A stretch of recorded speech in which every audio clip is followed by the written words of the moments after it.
नमस्कार प्यारे साथियों, मैं रमेश चौधरी। स्वागत है आप सभी का आपके अपने YouTube चैनल रीजनिंग गुरुजी में। आज मैं आपको एक शॉर्ट ट्रिक के माध्यम से घड़ी यानी कि क्लॉक चैप्टर क्लियर करवाने वाला हूं। घड़ी या फिर क्लॉक चैप्टर से कंपटीशन एग्जाम में जितने भी टाइप के क्वेश्चन पूछे जाते हैं उन सभी टाइप के क्वेश्चनों को हम एक ही वीडियो के माध्यम से क्लियर करेंगे। तो करते हैं क्लास को कंटिन्यू स्टार्ट।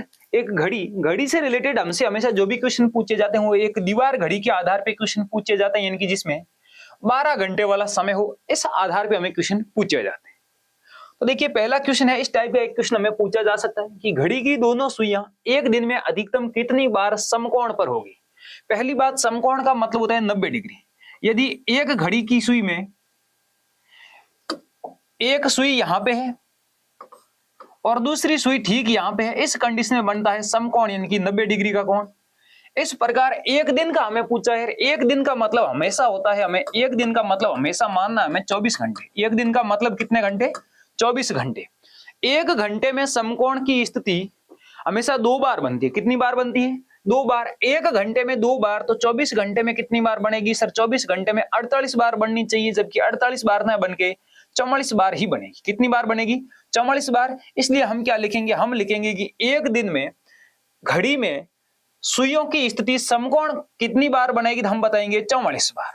वह हम 2 4 माइनस इस आधार पे करते हैं, क्योंकि एक घंटे में 2 बार, तो 12 घंटे में 24 बार ना बन के 22 बार ही बनती है। क्योंकि 2 से 4 के बीच में 2 घंटों में, यदि एक घंटे में 2 बार समकोण बनेगा तो 2 घंटों में 4 बार बनना चाहिए, जबकि 4 बार ना बन के 3 बार ही बनता है। इसी प्रकार 8 से 10 के बीच में भी 2 घंटों में समकोण की स्थिति 4 बार ना होकर 3 बार ही होती है। तो 12 घंटा में 2 काम हो चुके हैं, तो 24 घंटे में 4 काम हो जाएंगे। इसलिए 48 में से यदि हम 4 माइनस करेंगे तो 44 बनेगा। इनकी समकोण की स्थिति एक दिन में 44 बार है। यदि हमें इसी प्रकार अति व्यापन की स्थिति पूछ ले, अति व्यापन का मतलब होता है 0 डिग्री, यानी कि घड़ी की दोनों सुइयां एक दूसरे के ठीक ऊपर। तो एक दिन में अति व्यापन की स्थिति बनती है 22 बार, क्योंकि एक घंटे में एक बार, तो 12 घंटे में 12 बार न बन के 11 बार ही बनती है, क्योंकि अति व्यापन का मतलब होता है घड़ी की दोनों सुइयां ठीक एक दूसरे के ऊपर। तो 11 से 1 के बीच में समय तो 2 घंटे का होता है, लेकिन इन दोनों घंटों के बीच में केवल और केवल एक बारी ठीक 12 बजे एक दूसरे के ऊपर होती है, फिर जिसे हम अतिव्यापन, ओवरलैप या फिर समान स्थिति बोलते हैं। वो एक दिन में 22 बार होती है। इसी प्रकार यदि हमें एक बार में विपरीत स्थिति पूछ ले, विपरीत का मतलब होता है आमने सामने, या फिर जिसे हम बोलते हैं 180 डिग्री, ये भी 22 बार ही होती है। ये भी कितनी बार होती है? 22 बार।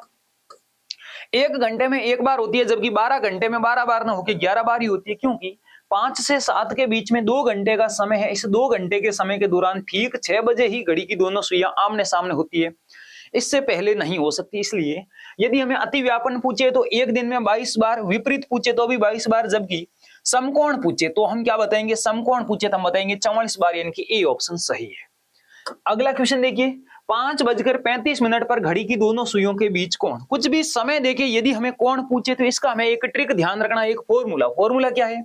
11 गुणे का मिनट। मिनट का मतलब क्वेश्चन के अंदर जो लिखा हुआ है, इस चिन्ह का मतलब होता है अंतर, इस चिन्ह का मतलब होता है अंतर। 60 गुणा हम कर देंगे बजे से, बजे का मतलब घंटे, और इस समय हम भाग देंगे 2 का, इस समय हम भाग किसका देंगे? 2 का। 11 को मिनट यानी कि 35 से गुणा करेंगे, 11 को 35 से गुणा करने पे क्या बनेगा? 385। और 60 को यदि हम 5 से गुणा करेंगे तो क्या बनेगा? 300।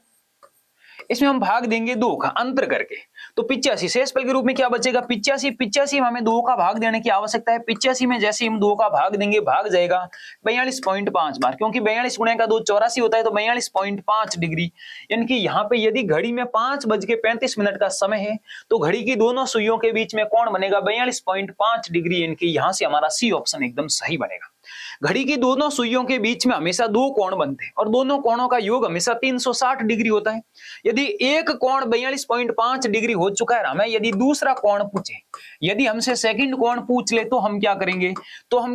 360 में से जो भी एक कोण आ चुका है इसको माइनस कर देंगे। 360 में से 42.5 डिग्री माइनस करेंगे, जो शेषफल बचेगा वह दूसरा कोण होगा। लेकिन ऑप्शन में हमें हमेशा एक कोण ही मिलेगा। इस ट्रिक के माध्यम से हम एक कोण ज्ञात कर सकते हैं। यदि यह ऑप्शन में नहीं है तो उस कोण को 360 में से माइनस कर लेंगे, दूसरा कोण हमें प्राप्त हो जाएगा। अगले टाइप में क्वेश्चन देखिए, 5 बजे से 6 बजे के बीच में घड़ी की दोनों सुइयां कितने बजे एक ही सीध में होगी, मतलब अति व्यापन की स्थिति में होगी। चाहे अतिव्यापन की पूछे, चाहे समकोण की पूछे या फिर विपरीत स्थिति पूछे, तीन स्थितियों का हमें समय पूछा जा सकता है। एग्जिट समय यानी कि कितना समय, कितने बज गए, कितने मिनट और कितने सेकंड पे होती। तो 5 से 6 बजे के बीच में है, इसका मतलब 5 बज गई कुछ मिनट पे होगी।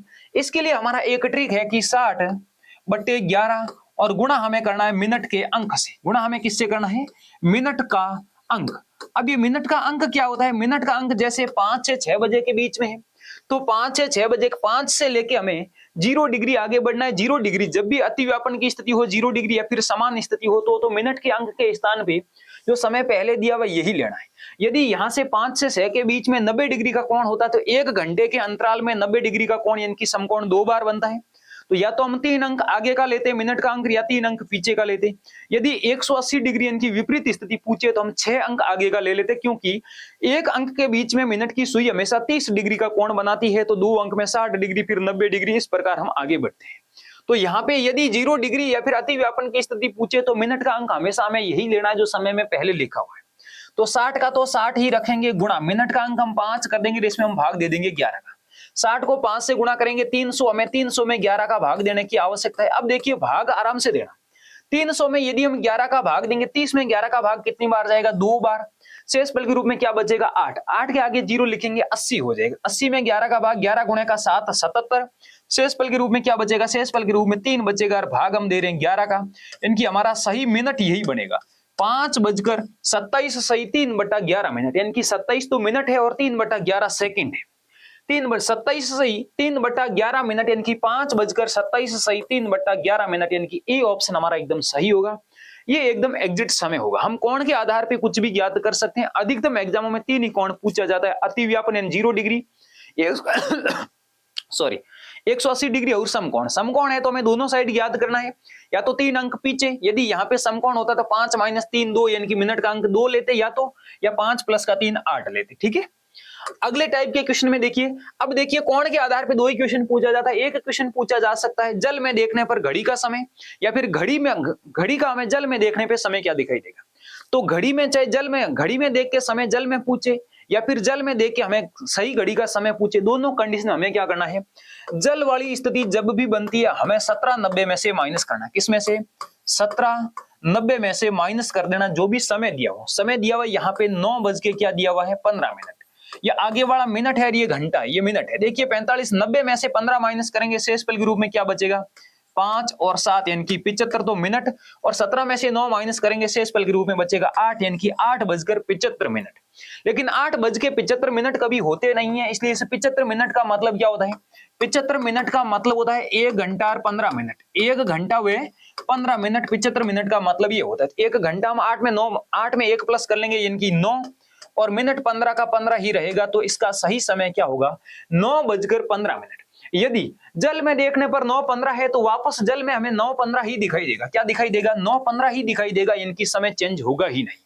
तो घड़ी में यदि 9:15 हो और जल में देखना हो तो भी 9:15, और जल में 9:15 दिखाई दे रहा है तो वास्तव में घड़ी में देखेंगे तो भी 9:15 ही होगा।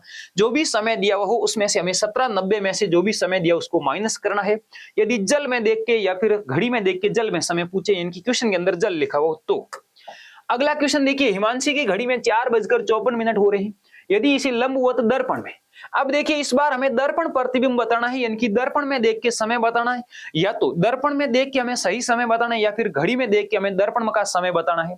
दर्पण जब भी हमारे सामने कंडीशन बनती है, हम हमेशा 23:60 में से माइनस करते हैं। किस में से माइनस करते हैं? 23:60 में से। किस स्थिति में? दर्पण की स्थिति में। ठीक है, दर्पण का मतलब होता है मिरर। अब देखिए तो समय दे रखा है 4:54। समय क्या दे रखा है? समय दे रखा है 4:54। तो देखिए 60 में से 54 माइनस करेंगे 6, ये तो हो जाएंगे मिनट। और देखिए 23 में से 4 माइनस करेंगे, 23 में से 4 माइनस करेंगे, शेषफल के रूप में क्या बच जाएगा सर? शेषफल के रूप में बच जाएगा 19। क्या 19:06 होता है? 19:06 नहीं होता है। तो 19 का मतलब क्या होता है?